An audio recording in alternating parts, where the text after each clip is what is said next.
Hi guys, Victoria here, welcome back to my channel. Today's video is the second episode from my Slovenia vlog series. The first episode was from Ljubljana, the capital of Slovenia, so if you haven't checked that video out, I'm going to link it in the description down below. And in the second episode, we are going on a day trip to the Postojna Cave and the Predjama Castle. And in this video, we are also going to Maribor, another town in Slovenia. That was just a short stopover in Maribor, so at the end of this video, we will tour the city shortly, and that will be the end of my Slovenia vlog series. So first we are going to the Postojna Cave, for which we bought tickets online in advance because you have to choose your entry time into the cave. There are tours starting multiple times during the day, so you can select which time you prefer.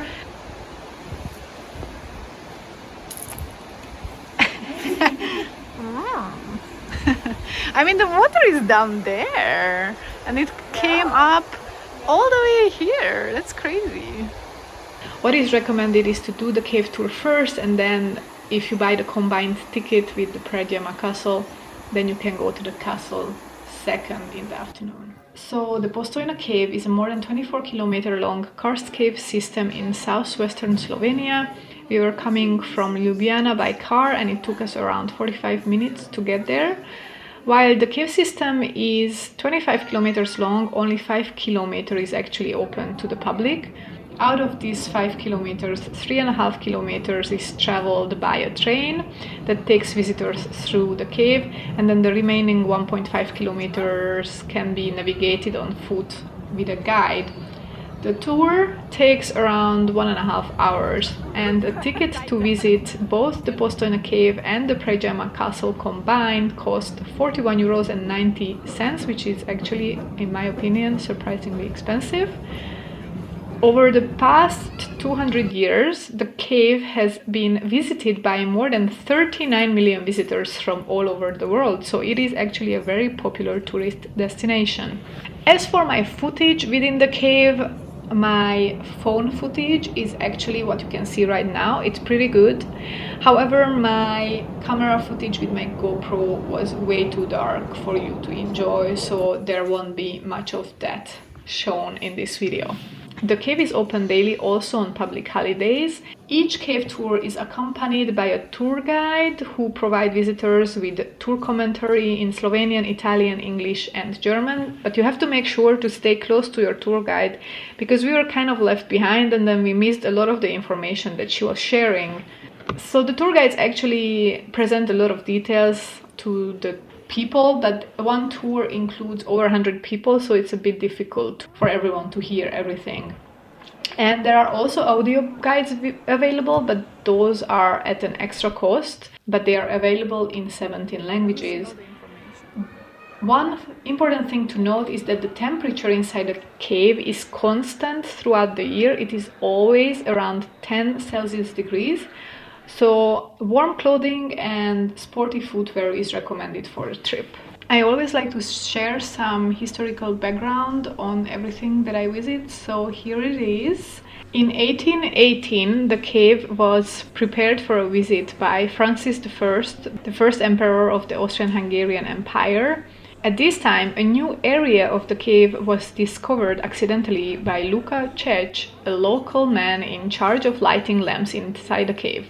In 1819, Archduke Ferdinand visited the caves. This is when the caves became officially known as a tourist destination. Čech became the first official tourist guide for the caves when the caves were opened for the public. Electric lighting was added in 1884, which was before electricity even appeared in the capital city of Ljubljana. In 1872, the first cave train for tourists was added. However, at first, these were pushed along by the guides themselves, and later, only at the beginning of the 20th century, gas locomotive was introduced inside the cave. After the Second World War, the gas locomotive was replaced by an electric one. The cave also houses the world's first and only underground post office, which initially opened in 1899. During World War II, German occupying forces used the cave to store nearly 1,000 barrels of aircraft fuel, which were destroyed in April 1944 by Slovene partisans. The fire burned for 7 days, destroying a large section of the cave and blackening the entrance. The caves are also home to the endemic olm, the largest troglodytic amphibian in the world. The tour through the caves includes an aquarium with some olms in it. On January 30th, 2016, a female olm at the cave began to lay over 50 eggs. 22 baby olms successfully hatched. Legend has it that they are actually baby dragons. They remain something of a mystery even today and are considered the largest cave-dwelling animal that can go without food for up to 10 years. Giovanni Antonio Scopoli was the first to obtain live specimens of these unusual creatures, and in 1768 the baby dragons got a scientific description and a Latin name. Even Darwin wrote about these incredible creatures from the subterranean world of Postojna in his work The Origin of Species. Olms are endemic to the Dinaric karst, which means they are only found in a very small part of the world, and within this small territory, Slovenia and Postojna Cave remain their main habitat. The peculiarities of the cave environment, life in the dark, a constant temperature, and long periods of no food, have made olms the pioneers of survival, and their one-of-a-kind features feel like superpowers.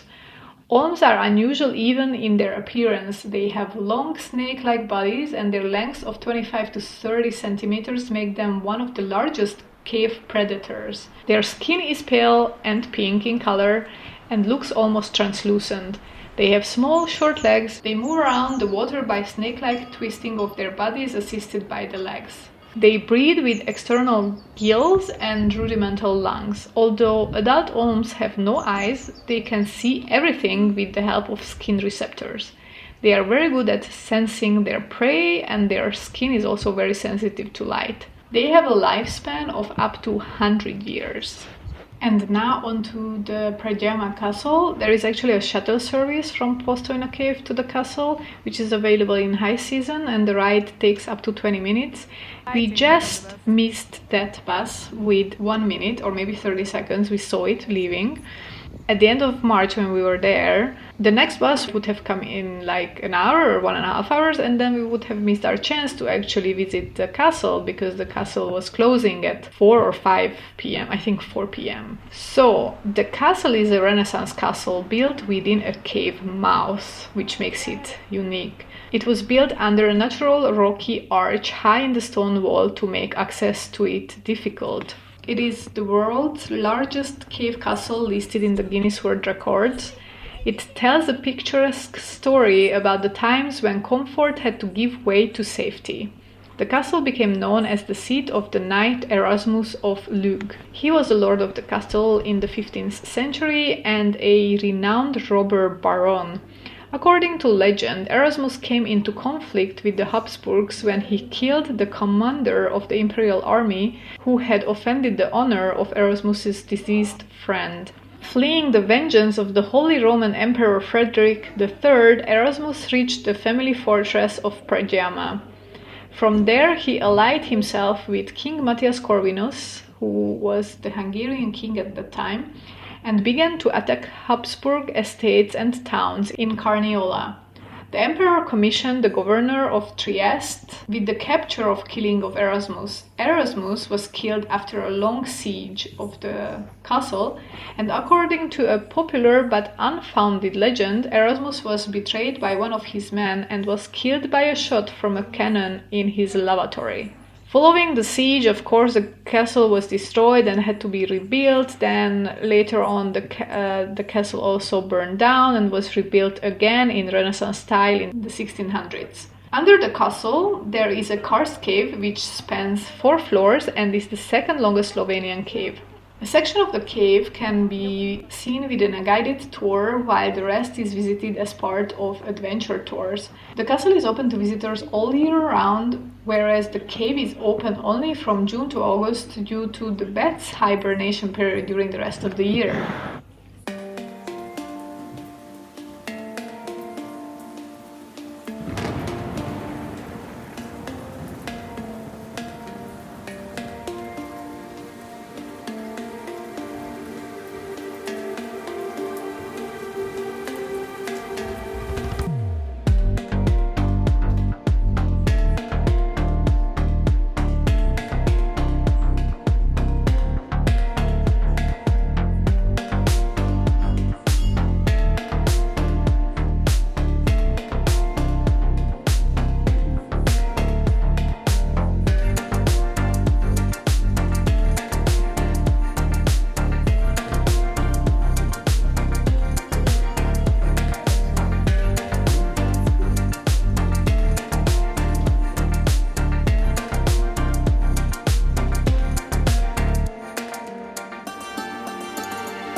There we go.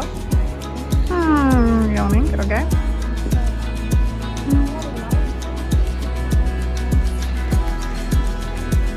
Are you a mama?